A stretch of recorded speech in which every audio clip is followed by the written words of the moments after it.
അനക്കിന്റെ കയ്യിൽ നിന്ന് എപ്പോഴാണ് അടി കിട്ടണത് എന്ന് നോക്കി നിന്നട്ടെ ഈ കേട്ടോ. ഈ ഭയങ്കര അലമ്പായിട്ടുണ്ട്. അത് കാട്ടി വെച്ചതൊക്കെ ആകെ പിച്ചി ചീന്തി കടിച്ച് ഇങ്ങനത്തെ ഒരു വൃത്തികെട്ട ഒരു സാധനത്തിനെ ഞാൻ കണ്ടിട്ടില്ല. ഞാൻ ഇങ്ങനെ വികൃതി കാട്ടിക്കൊണ്ട് നടക്കണ ഒരു സാധനത്തിനെ കടിച്ച് തൊപ്പി ഇടാവും. നല്ലൊരു കളിയാണ് ഇപ്പൊ അത്.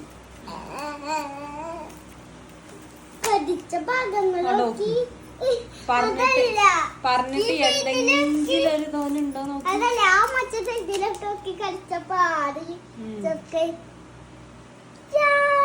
ഓരോടെ പറയണെന്ന് വല്ല ബോധോനുണ്ടോ? അടി ഇങ്ങനെ കിട്ടണം. ചന്തിമത്ത് തോലിങ്ങനെ ഊരണം. തോലിങ്ങനെ ഊരണം എന്നാലേ മനസ്സിലാവുള്ളൂ. എന്താ ഈ കാട്ടിട്ടണത്? ഡാ അന്നോടാ ചോദിക്കണേ, എന്താ ഇവിടെ കാട്ടിടണത്? പൂർണിയെ റാവണി അടി തരട്ടെ. ഞാനൊരടി കാണിച്ചു തന്നെ. ഞാനൊരു വടി എടുത്ത് വരട്ടെട്ടോ. ഒരു വടി ഞാൻ എടുത്ത് കൊണ്ടുവരട്ടെ.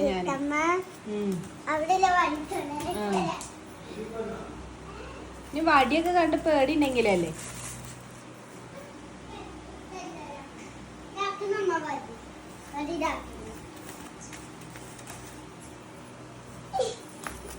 പോടാ അവിടുന്ന്.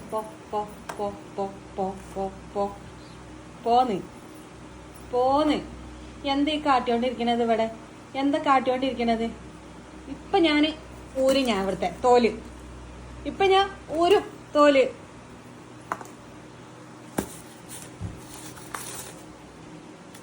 ഇവിടെ എന്തൊരു വിക്രസ കാട്ടണേ. ഇതൊക്കെ ആരെ പണിയാണ് ഇവിടെയൊക്കെ കാട്ടി വെച്ചത്?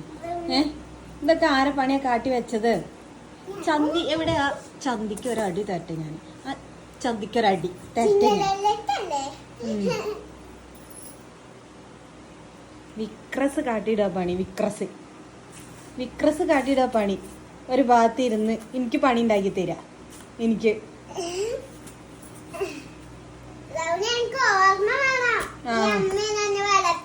അതെ, എനിക്ക് ആ ഓർമ്മ ഉണ്ടായിക്കോട്ടെ. ഞാൻ എന്നെ കഷ്ടപ്പെട്ട് വളർത്തുന്നുണ്ട്.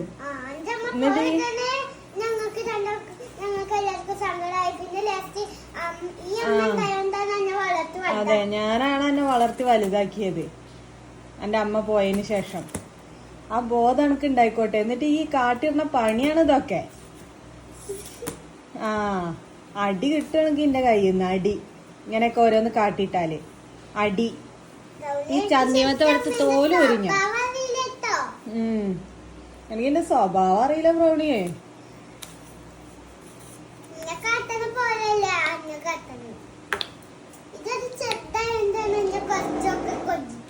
അതെ, ഈ ഒരു ചെറുതായത് കാരണം തന്നെ ഞാൻ കൊഞ്ചിക്കുന്നത്. അല്ലെങ്കിൽ ഉണ്ടല്ലോ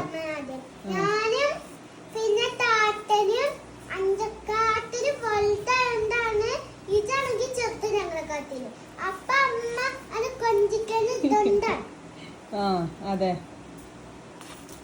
ചെറുതായത് കാരണം ഞാൻ തല്ലണില്ല. ഈ രക്ഷപ്പെട്ടു. അതെ, പിടി.